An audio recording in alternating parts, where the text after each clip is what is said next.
Dulu tuan-tuan, saya duduk kat Melaka. Ada seorang tuan guru kat Melaka, tuan-tuan. Melaka ni tak ramai ustaz tapi bagi tuan-tuan yang berasal Melaka, tuan-tuan tentu kenal orang ini. Namanya Muallim Haji Abdul Wahid. Kenal tak? Tuan-tuan tak kenal orang Melaka. Dia ni seorang tuan guru pondok. Hidupnya sangat simple, sangat sederhana. Dia punya pondok dekat Sungai Udang, Melaka, dekat Tangga Batu. Masih ada sampai sekarang, diteruskan oleh anaknya Ustaz Jaliluddin Abdul Wahid. Beliau ni tuan-tuan, kalau orang datang jumpa dengannya minta bantuan, dia tak pernah pun tolak. Ada orang rumahnya terbakar, keluar bukan tak Melaka, terbakar rumah, datang jumpa dia, orang lebih senang dapat bantuan daripada dia berbanding dengan wakil rakyat. Kerana wakil rakyat nanti dulu nak masuk meeting dulu, nak tengok apa peruntukan dulu. Tapi dia tidak. Oh, sekarang rumah kau terbakar malam tadi, sian ni waktu subuh, InsyaAllah isyak nanti kau datang, adalah duit yang kau minta. Berapa tuan-tuan? Beberapa orang ni, setiap orang minta sebanyak RM10,000. Besar betul tuan-tuan, besar. Besar. RM10,000 ni, kalau 5 orang minta dah RM50,000 tuan-tuan. Rumah terbakar 5 orang, 5 minta RM10,000. Menjelang waktu malam isyak yang dijanjikan, masing-masing dapat bahagiannya. Padahal tak seorang pun tahu mana sumber wang didapat, tuan-tuan. Dia tak ada kerja tetap, dia hanya ada pondok, anak muridnya adalah 300 orang. Surau dia saya tengok tuan-tuan adalah besar macam ni. Dari satu sudut sering dia beruzlah kat situ waktu tak ada kuliah, tapi dia tak pernah menghampakan mintaan orang. Dan saya teringat tiap-tiap kali nak dekat Ramadan, tuan-tuan, orang kampung datang bertanya kepadanya hukum hakam balik semula kan. Maka semua yang datang tu akan mendapat bahagiannya, iaitu 5 kilo beras wangi seorang. Walhal orang yang duduk kat pondok dia itu tak pernah pun nampak ada lori trailer datang hantar beras wangi. Mana datang tak tahu. Pernah jiran saya tuan-tuan, seorang yang kaya, anak-anaknya kaya, dia pun ikut pergi kuliah tu juga. Dia bukan nak ikut sangat, dia tengok ramai orang pergi, dia pergilah. Mungkin hatinya tak seberapa murni, tuan-tuan ni. Anak-anaknya kaya-kaya, pandai-pandai. Dia orang kamu biasa je. Bila habis kuliah, orang bagi beras wangi, tuan guru ni bagi beras wangi seorang 5 kilo. Dia cakap tak payah Muallim, saya tak payah. Sombong ni. Maka jiran-jiran yang lain berkata kepada dia, kau orang alim ambil, kau bagi, kau ambil lah. Kau tolak buat apa? Rezeki orang alim bagi, orang saleh tau, wali Allah. Kenapa dia ambil? Dia nak tunjuk dia kaya, tuan-tuan. Dia balik rumah, dia buka beras tadi, beras orang semuanya elok, beras dia busuk, tuan-tuan. Dan dia cerita sendiri, dia tanya orang, beras macam mana? Aku dapat beras buruk lah, busuk. Orang beras aku elok, kau macam mana? Elok, semua orang elok, dia seorang busuk. Kalau tuan-tuan datang bersalam dengan dia, hulurkan wang RM100, RM50, pada masa itu besar lah, tahun 80-an dia meninggal dunia tahun 88. Tuan-tuan bagi dia RM50, RM100, nanti wang itu dapat pada kawan tuan-tuan yang bersalam dengannya selepas itu. Faham tak? Dia dapat RM50, orang mula-mula bagi RM50 tadi, kita salam dia, kita tak dapat, tuan-tuan. Nasib lah kalau orang sebelum kita bagi RM100, kita salam lepas tu kita dapat RM100 tu. Dia terima, dia kata aku tak perlu duit lah.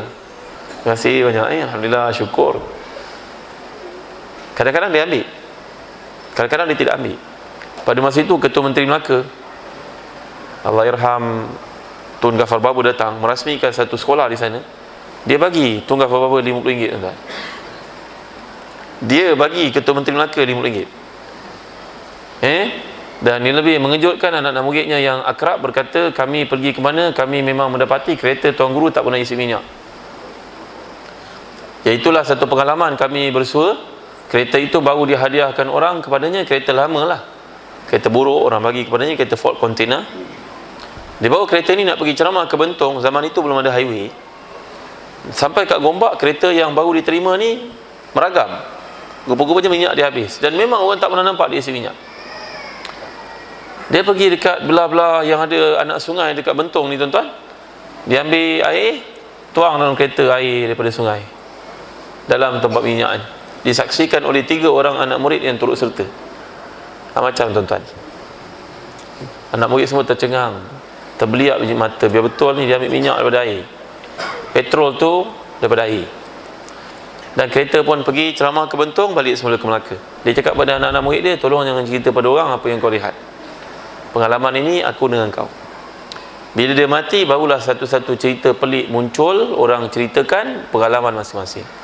Kalaulah wali Allah macam Muallim Haji Abdul Wahid ni ramai di kalangan kita tuan-tuan, tentulah bankrupt, Petronas, Esso, Shell dan sebagainya. Tuan-tuan ini adalah seorang wali Allah yang Allah beri kepadanya karamah. Para ulama bincang bab akidah, karamah diberikan Allah kepada orang salihin, wali Allah, sebagai menunjukkan kebenaran yang ada pada mukjizat yang Allah berikan kepada Rasulullah. Kerana karamah adalah lanjutan daripada mukjizat. Cuma orang yang selepas ini tidak ada mukjizat, dia ada karamah. Tapi karamah ini adalah benda yang tak boleh ditunjuk kepada orang. Kerana kalau ditunjuk dan dicerita pada orang, dia sudah mempunyai dalam diri sifat takabur, dan itu berlawanan daripada sifat seorang yang ikhlas. Sedangkan orang diberi karamah adalah orang yang ikhlas. Nampak tak tuan-tuan? Dia berkata kepada anak-anak murid dia, jangan cerita dengan orang kau cakap nanti aku bunuh kau. Dia bergurau dengan anak murid ni tuan-tuan. Dia tak bagi. Pakaiannya serba sederhana tuan-tuan, selekeh. Serbannya pun serba-serbi ikat. Bajunya lusuh. Tapi ya Allah, untuk Islam Allah beri kepada dia macam-macam kelebihan yang pelik-pelik tuan-tuan. Dia tak pernah berdaftar dengan tabung haji, tapi orang pergi haji jumpa dia kat sana tuan-tuan. Subhanallah. Subhanallah. Ya, seorang yang sangat mulia, dan hari matinya tahun 88, saya tingkatan 2 waktu tu tuan-tuan. Kami sekolah Sultan Muhammad pergi ziarah untuk menyembahyangkan jenazahnya. Tuan-tuan, yang datang itu lautan manusia tuan-tuan. Sedangkan masa itu belum ada komunikasi yang macam kita pada hari ini. Belum ada telefon yang hebat, handphone belum ada. Ya, tak ada WhatsApp, tak ada Facebook, tak ada apa, tapi lautan manusia, dan amat mengagumkan. Sampai duta-duta negara luar pun datang tuan-tuan. Duta Saudi, duta negara Arab semua datang.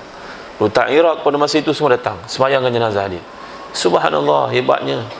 Ya, kalaulah seorang itu mati, dia sembahyangkan orang seramai 3 saf pun, itu bukti dia seorang dikasihi oleh Allah, insya-Allah tempatnya syurga tuan-tuan. Ini kan pula kalau melaut-laut manusia yang menyembahyangnya tak berhenti-henti tuan-tuan. Sampai dah pergi kubur pun orang sembahyangkan lagi. Tuan-tuan, saya kembali kepada kisah perjuangan Nabi tadi. Nabi mendapat bantuan Allah, dan orang-orang yang ikhlas pun mendapat bantuan Allah. Maka dengan sebab itu, ikhlaskanlah diri kita untuk Allah SWT.